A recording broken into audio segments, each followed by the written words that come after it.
All right, all right, all right. Welcome, everybody, to Bleav in the Dallas Cowboys with your two favorite people. Well, me and your two favorite people. Hi, I'm Jeff Cavanaugh alongside my co host and your best friend, former Cowboys wide receiver Jesse Holley. And we are joined by a special guest today from NFL.com, from the NFL Network, the better half of the Move the Sticks podcast with Daniel Jeremiah, the great Bucky Brooks. Hey, Bucky, thanks for hanging out with us. What's up, man? You forgot one thing. So now you can say Bleav in Jaguars too. So Yes. I got a little Jaguars connect that we can kind of throw in there to kind of pump that up. Bleav in Jaguars. Well, that is awesome. I love that now we can just say Bucky is our teammate. This is our teammate, Bucky Brooks, the great and powerful. I've loved your work for a long, long, long time. That makes you sound old. I'll just say I like your work. I like your work, Bucky. I think you do wonderful work. And I thought it'd be great to pop you on here when we had the opportunity and start off with just an overview of Cowboys draft class, Cowboys offseason. Like, what did you think of what the Cowboys did? F-, A+? Man, it's so hard because like the grades and stuff are really hard because you don't know what they're thinking inside the building. I would say that I'm surprised and maybe a little concerned about how the Cowboys have kind of approached the offseason. Only in terms of like there's been a mass exodus of like veterans.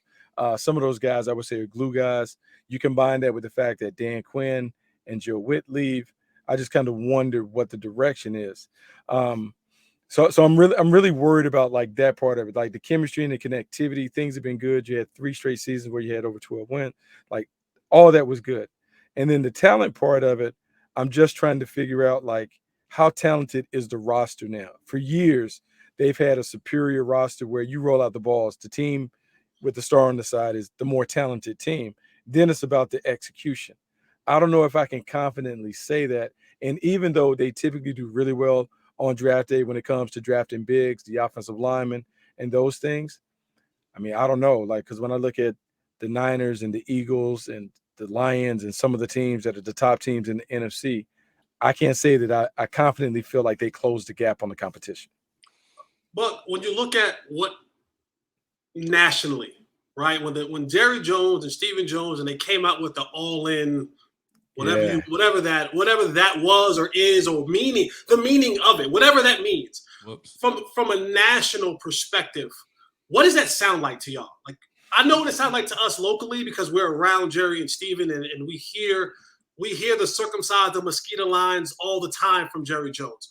But from a national standpoint, what do you guys think? What do you hear when you hear all in January after an embarrassing loss to the Green Bay Packers, and then February happens, and then March and April, you see the way they went through free agency. How is that perceived from the outside?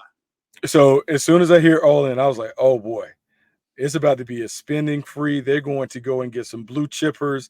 Chris Jones, baby. Like they're about to go big. We're going to see, you talk about Chris Jones, Christian Wilkins, like they're going to go and put an all-star team together. And so you're waiting free agency. You're like, man, you know, it's going to be a major move. They're going to put some weapons in place. And then everything that you saw was people leaving, but no one really coming. So then you're like, oh, okay, well, then they must have some major moves lined up for the draft, and they're going to do these things that you really can tell that they're really all in on upgrading the team and making sure Dak Prescott is like playing at his best, and we haven't seen it. So I don't know by definition what all in means. And so it's tough from a national standpoint because you're like, well, maybe they're saying something differently, like when they're off record sessions, they're saying something differently so everyone else knows, because right now I can't figure out what all in means when it comes to the Cowboys.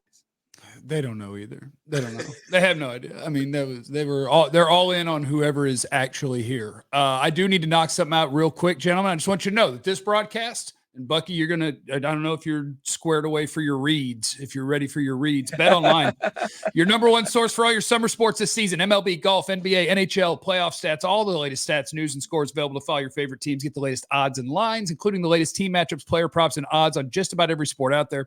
Head to the website today or use your mobile device to get in on the action. Bet Online, where the game starts. Okay. I do want to talk about Zeke too, but I want to knock out draft stuff first, because I just think it's interesting. we move in a world now where so many different guys are watching tape and scouting players and doing the draft in that way.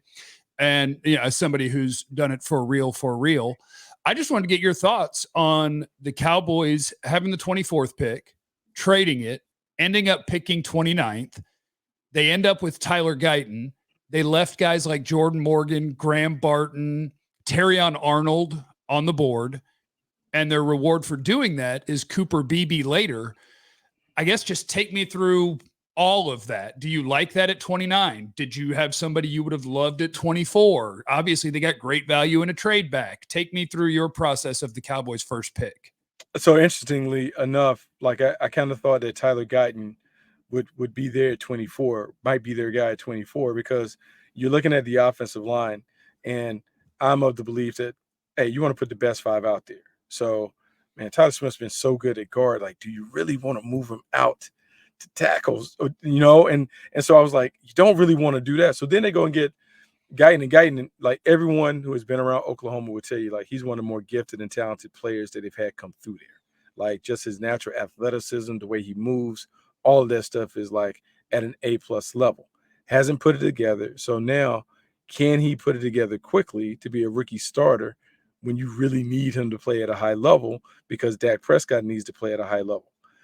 But by moving back, they go and get another guy like in Beebe, who's a starter, a rock solid starter. And the one thing I don't think we can question about the Cowboys, when they decide to draft offensive linemen, they do a really good job of getting guys that come and play and pretty much play well. So they lose out on what I would say like Graham Barton, who could play a variety of spots, to get what is a potential left tackle that can play for a long time, and then a guard that can play either side that should also solidify a situation. So I'm okay with that part of it. I think the bigger thing is, okay, are we good at those guys, particularly Guyton? Are we good that he's going to be able to do it from day one? Because right now they need a day one guy, and I don't know if he was a day one guy, even though he carried first-round grades. Oh, Bucky, that's what worries me. That was what worried me. And that's why I was coming to you to make me feel better. Because I'm like, no, I get it. Like, I see the tools. I see the foundation of this really giant man that's super athletic, and I get it. But you say day one left tackle, I say, Dak, have your head on a swivel. I don't want to feel that way. I don't want to. But then to their credit, I would say this. How did you feel about Smith when he came out? I felt the same way. I felt like he was yep. Right. So because I'm looking at him in Tulsa, I was like, oh, man. Oh, he's grabbing everyone. And then you look up, he plays, and you're like, man, it's just the same guy. So maybe they have the recipe and the formula where they say, hey, give us the athletic traits. We can figure out how to teach the technical skills, and we will have him ready to go where he plays at a really solid level by the middle of the season. That's the only thing I can think, because I was worried about Smith, but Smith turned out to be okay. And so maybe they have a formula and a blueprint for how to get Guyton up and going and playing well. All right, now that we got all that draft and all the plenties out the way. Don't do North Carolina talk. No. We're not going to do North Carolina talk. We'll say that to the end. Okay. We're going to do that. We'll say that to the end. We'll talk about Cookout and Bojangles and timeout and all that kind of stuff at the end. We'll save that conversation for the end. But why do you hate Dak Prescott? Like, you've been like no, I'm messing with you. I'm playing. I was like, I hate him. No, but you've taken a little bit of heat here locally with the comments that came out a couple days ago with, you were saying like, man, if I'm Dak Prescott, I'm looking around and I'm saying, dude, what's going on? Like, I don't have really a lot of guys. I don't have contracts. I don't have, you're giving me a rookie offensive line and you're saying, go do it in the prove it year. Like, you know what I mean? My coaches are not solidified. So I know you don't hate Dak Prescott, but no, I'm worried. What's your train of thought and what he's thinking in a situation like this? So here's my thought. And I didn't do it because I thought it would send the Twitterverse crazy. So what the Atlanta Falcons did, in my mind, that's what I thought the Cowboys may do. I thought the Cowboys may draft Michael Penix. Except every quarterback was gone. Yeah. Hey, man, this is what we're doing, Dak. We love you, but we're not going to pay you $60 million plus. This is the swan song, the last dance. Let's do what we can, and we're going to hand it off. So when they weren't able to pull off and get the quarterback, now I'm looking around, well, how is Dak Prescott entering kind of like a lame duck year where he has to prove it. Does he have enough weaponry on the outside to be able to do it? We got CeeDee Lamb. We assume that CeeDee Lamb is going to sign an extension. He's going to be there. But you don't have a big-time running back behind him. You don't have, I would say, a A-level number 2 receiver on the other side. You didn't take care of that. So I'm just trying to figure out, how is Dak Prescott going to play at a level that makes everyone in the Dallas-Fort Worth area feel good about him getting an extension next offseason that's going to put him in the $60 million club? Because, look, people were pearl clutching when he got over 40. If he gets over 60, it becomes a bit of a problem. I'm more so worried about how is he going to play at that level, even though I think his leadership and all this stuff is good. I just don't know, when are we going to get to the point where it's cost prohibitive to sign Dak Prescott based on what he brings to the table compared to what his market value is going to be. What do you think Zeke has left? I know that I almost feel like this is a Jerry and Stephen Jones. Everybody's mad at us for the offseason, but here you can take your 21s out of the closet and have some fun. What do you think? What do you think that guy has left? And were you surprised the Cowboys didn't find a running back somewhere in the draft? Well, I will say this. I don't think they should have let Zeke go last year. I was more worried last year when people were talking about Tony Pollard needed more touches. And this came from Skip Pete, like now that he's no longer there. He had told me a long time ago. He was like, look, Zeke Elliott and Tony Pollard have to be together. He said, because Zeke Elliott is the sedan that you drive Monday to Friday. He's the big body thing. He can do all the stuff. He's going to do all your heavy lifting. He was like, Tony Pollard is your fun car. He's like your Corvette that you use on Saturday and Sunday. But the more you use the Corvette during the week, the less it gives you back. And I think that's what we saw. The more that Tony Pollard had to be the number 1, the less effective he was. So I felt like they needed, if it wasn't going to be Zeke, they needed kind of like that heavy, rugged back that could do some of the heavy lifting, some of the power runs, some of the stuff, the dirty work that Zeke would do. Now that he's back, I mean, I feel like the same issues that showed up 2 seasons ago, they're going to be there. We're going to be disappointed when he breaks out and he's not going to be able to go the distance. We can love and respect the physicality and toughness that he brings. All this stuff is great. But at some point, you need a back that has to have 12 to 1,300 yard potential. And right now, when you look at their roster, they don't have a back that can do that. Even in a league where now the lead back is not a thing anymore, it's more of a tandem, right? Like, hey, if I can get 500 from him and I can get 600 from him, and together it makes 1,100, and we got 9-10 touchdowns combined, that's the world that we live in now, right? We don't, very few teams have the Christian McCaffreys of the world, right? Or the Najee Harrises or the Josh Jacobs of the world, where they can say, hey, he doesn't come off the field, we're good. It's kind of turned into, we got multiple guys to kind of get this thing done, and we'll work through it that way. I mean, the league has gone that, and I would say like the smarty-yardy faction of fans has wanted us to go to the running back by committee situation, has wanted to go to, hey, we can get a running back in the 4th, 5th, 6th round and we can ride them.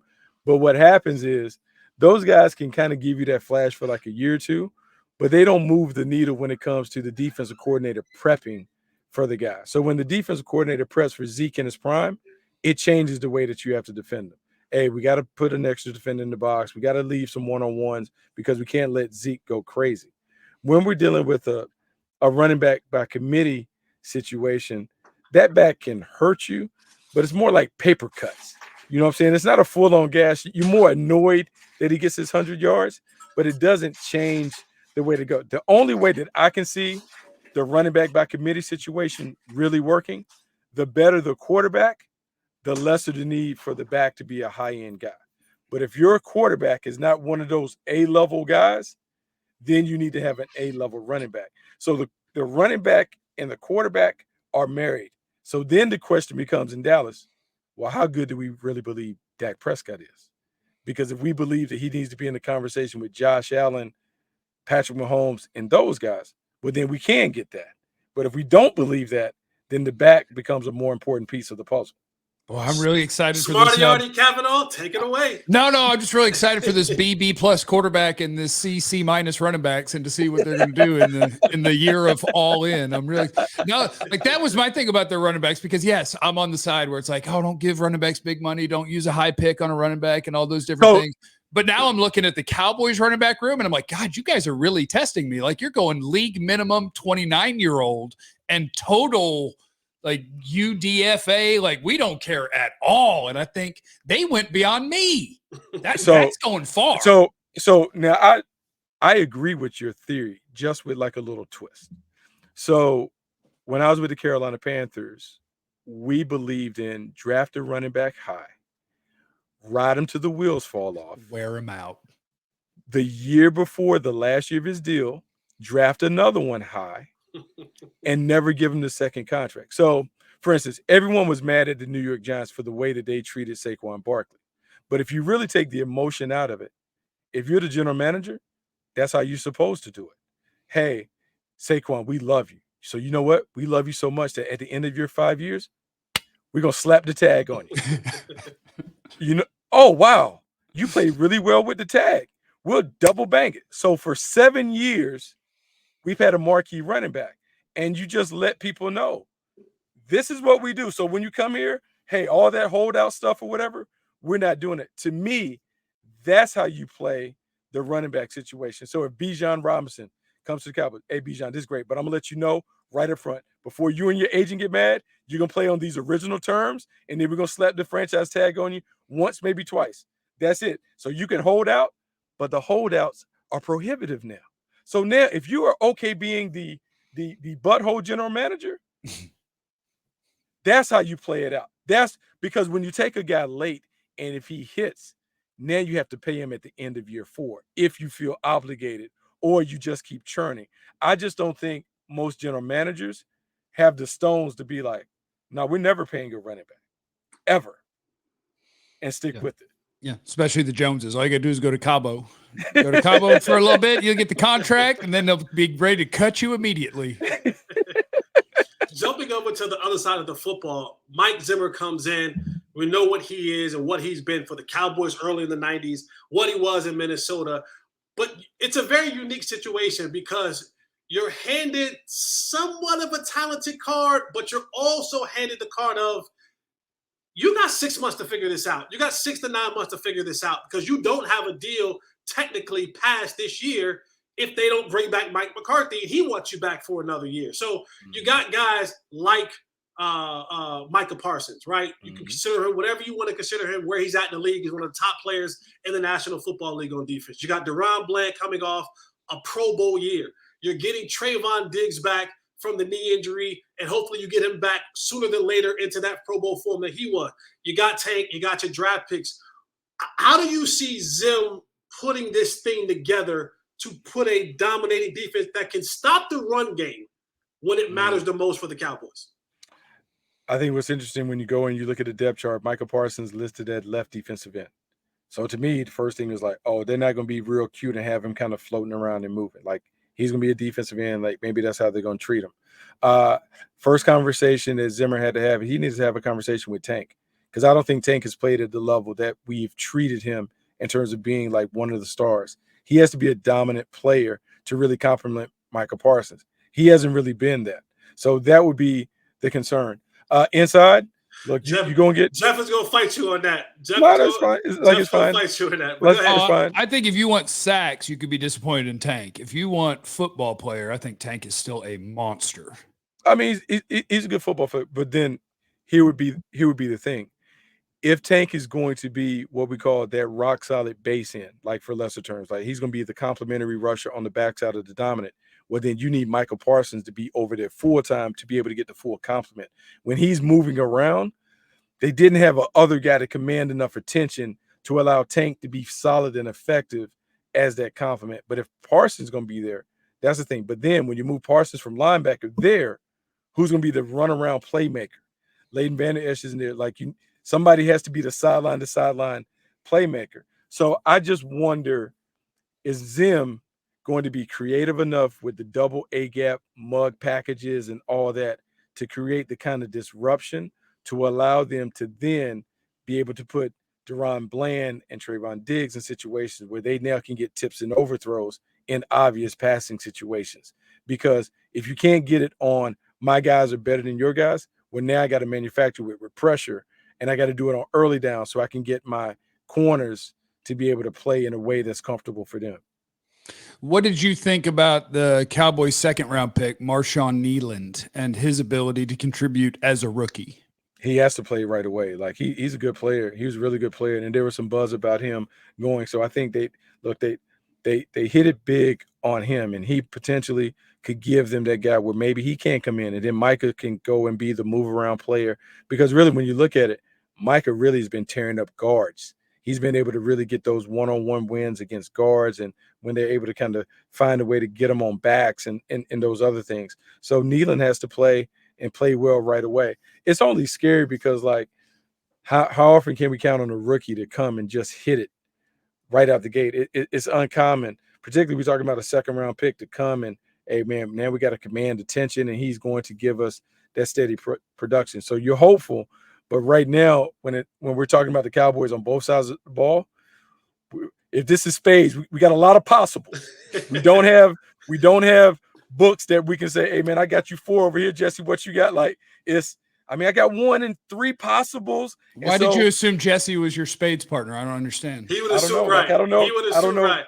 I don't know if you play spades in Texas. I don't know. Like, it's like the In-N-Out versus Whataburger conversation and all of that. I see what's the same happening. thing. So playing that, I just wonder, can it all hit at one time for the Cowboys? Because we're hoping on a lot of things to hit at one time, and I don't know if it ever goes like that. But can you see? I should say, ask this: what is a win for the Cowboys this upcoming season? And I know it's early and football's fluid and things happen, but like, is this team, the way it's currently constructed, getting to the playoffs? Because we've gotten to the playoffs, but that's been with roster that we thought should do more. With a roster that we all kind of, like you said, we got a lot of possibles out here. Yeah, we got the big joker. We may got the ace of spade, but we got a lot of hearts, got a lot of diamonds, a lot of clubs that we got to try to push through. Is getting to the playoffs a win for this Cowboys team the way it's currently constructed? And you look at what the schedule is for the Cowboys in 2024, 2025. I would say all the super optimistic Cowboys fans probably need to cover their ears. But I would say if they get to where they got to last year, that would be a win with this team, because it is very similar to that spades game that you're talking about, where you get like Cowboys are betting on the queen of clubs to make it. Yeah, you got the club. So now you got to figure out, when can I throw this club out? Can I slide it through early, or are they cutting right off the jump like that? Because this, to me, if Mike McCarthy is able to pull this off, it's going to require one of his best coaching jobs, because he's not only going to have to manage the talent, he's going to have to manage the game in a way that puts them in a position to win games in the fourth quarter. So that may mean some games, hey, we may need to slow this game down, run it a little bit, and see if we can still in the fourth. Hey, this week we have even playing field. Now we can go up tempo. I think he is going to have to week by week change, and then it becomes, what do you guys feel on Mike McCarthy as the tactician, the strategist? Does he have that in his bag to be able to out-coach a bunch of really good coaches in the NFC to get this team in a position to get to the playoffs and maybe win a game or two in the postseason tournament?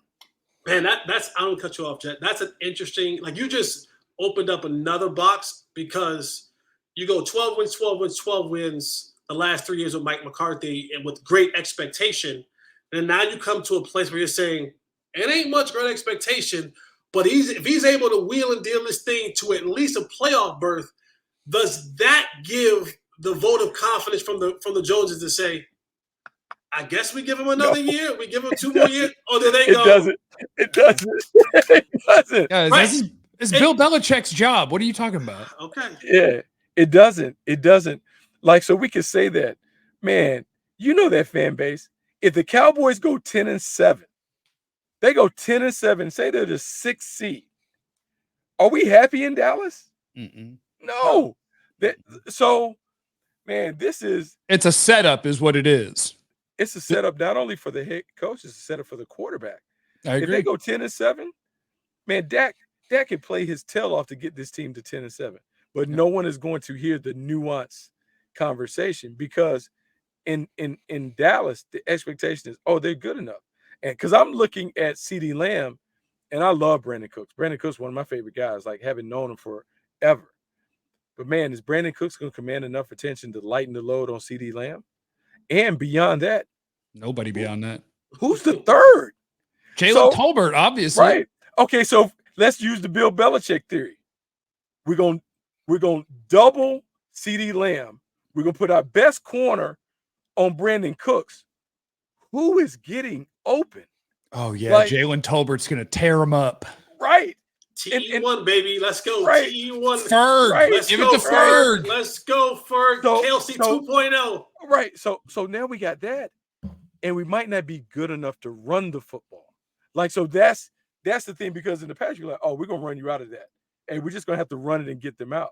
So I just see more problems than solutions when I look at the Cowboys right now. But, it's still time. We got training camp. There's some late moves, and maybe they can pull the rabbit out the hat. But I'm not encouraged by what I see. Noted hater, Bucky Brooks of the Bleav in Jaguars show, joining us on Bleav in the Cowboys. Now, do you guys have any North Carolina things you need to work through, or can we call it good? I mean, like, he let you know, like, when he brought up Bojangles right now, I already have that taste in my mouth for not only that, like, just the wing combo with the biscuit and the sweet tea. Holy smokes. Man. I just wish some of y'all could live that. Man. And then, Jeff, I don't know if you've ever been on Carolina's campus, but he let you in on a little secret when he talked about the timeout chicken and biscuit. Jeff, like, as an undergrad, about 3 a.m, I don't know if you can find a better meal. And the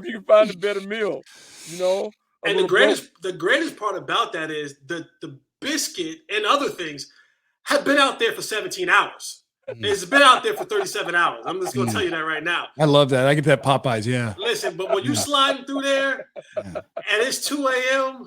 and your pockets, there was no NIL era in us. I mean, your Jeff, pockets was light. Bucky was a second-round pick. Bucky might have been getting paid. No NIL in college. So now we're sliding from players. Yes, come on, players. We're sliding from players there. Yeah.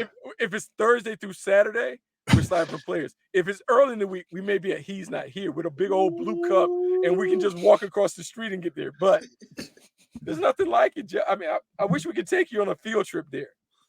Then in the daytime, we'll hit up Sutton's. We'll sit at Sutton's. Oh, we'll grab a burger, some fries from Sutton's. Get a cherry smash from Sutton's. You know what I mean?